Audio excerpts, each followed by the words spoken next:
Global News Update, January 20th, 2026. Good morning and welcome to your comprehensive daily briefing. I'm Cora, bringing you the world's most critical developments from our news desk.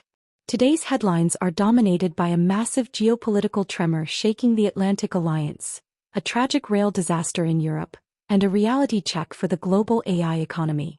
We are also tracking significant shifts in global trade routes and the latest numbers from Wall Street. Let's begin with the top story developing this hour.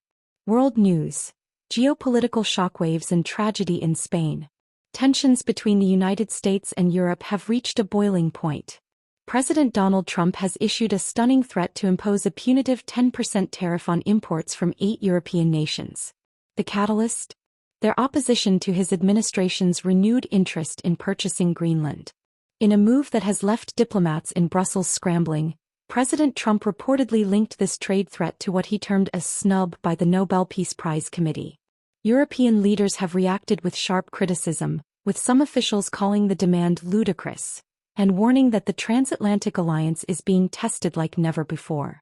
The European Union is reportedly already weighing retaliatory measures, raising the specter of a full-blown trade war that could drag down the global recovery. Turning to Europe, a heartbreaking tragedy has struck Spain.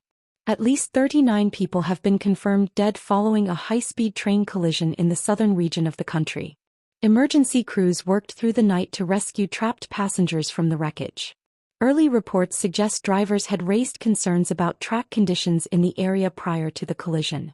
Spain's prime minister has declared 3 days of national mourning as the country comes to grips with one of its worst rail disasters in decades. In the Middle East, the diplomatic landscape is shifting bizarrely.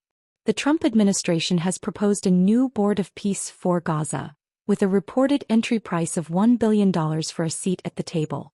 In a controversial twist, invitations have reportedly been extended to Indian leadership and, most shockingly, Russian President Vladimir Putin, even as the war in Ukraine rages on.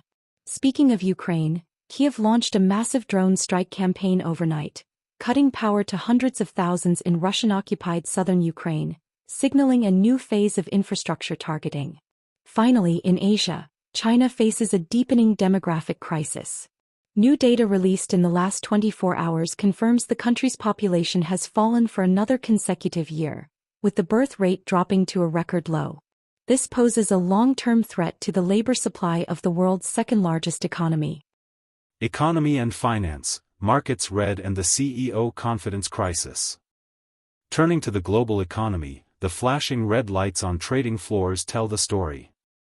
Global stock markets have slumped sharply in response to the U.S. tariff threats over Greenland.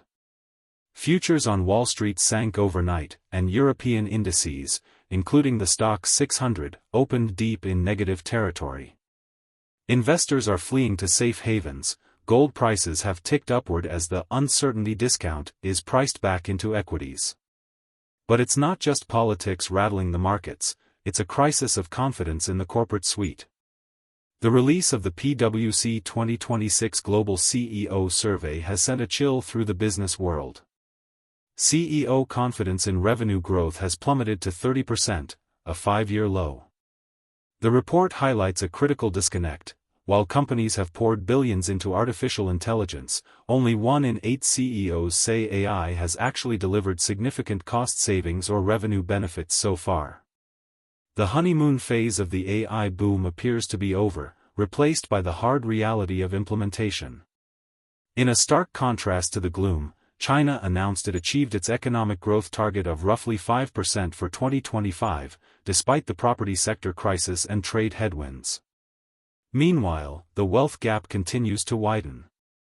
A new report by Oxfam reveals that the wealth of the world's billionaires has reached a staggering $18.3 trillion, fueling debates about taxation and inequality at the ongoing Davos summit.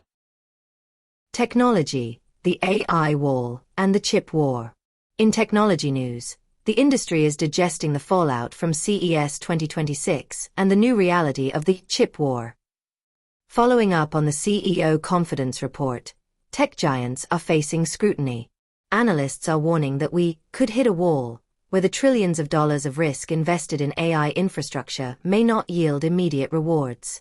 Despite this, Companies like Lenovo and Dell are doubling down, unveiling unified AI roadmaps and AI PCs in an attempt to spark a consumer upgrade cycle that has, so far, been sluggish. On the hardware front, the trade war has entered the semiconductor fab. The US government has moved to cap tariffs on Taiwanese tech imports at 15%, a slight reprieve compared to other nations, likely to protect the critical supply of advanced chips. In a major acquisition news, Micron Technology is moving to buy a Taiwan-based fabrication plant for $1.8 billion, a strategic play to secure manufacturing capacity outside of mainland China's influence. In scientific breakthroughs, researchers have unveiled a phonon laser that utilizes sound waves on a microchip. This could revolutionize medical imaging and deep-sea communication, proving that hardware innovation is still alive and well beyond just LLMs. Logistics, trade routes redrawn. Finally, to our logistics and supply chain desk. The movement of goods is being rewritten by political alliances. Canada has made a defiant break from U.S. trade policy. The Canadian government announced it will reduce tariffs on Chinese electric vehicles, EVs, a move intended to spur adoption and meet climate goals. This stands in sharp contrast to the US and EU, who have erected high tariff walls against Chinese auto imports. Supply chain managers are now scrambling to figure out if Canada can be used as a backdoor for North American distribution. The rules of origin will likely complicate that strategy. In corporate logistics, UPS is revamping its US sales team and has announced a new round of layoffs as it restructures to compete with non-traditional carriers. Rival FedEx is pressing forward with the spin-off of its freight division, a sign that the less-than-truckload LTL market is softening. And on the high seas, the crisis in the Red Sea continues to drag on global capacity. Maersk has announced yet another rescheduling of its services, confirming that the Cape of Good Hope diversions are now the semi-permanent status quo. Suez Canal transits remain down 60% compared to pre-crisis levels, keeping shipping rates elevated and transit times long. That is the state of our world economy and supply chains for this Tuesday. We will continue to monitor the situation in Europe and the market reaction on Wall Street. For now, I'm Vivian. Stay informed.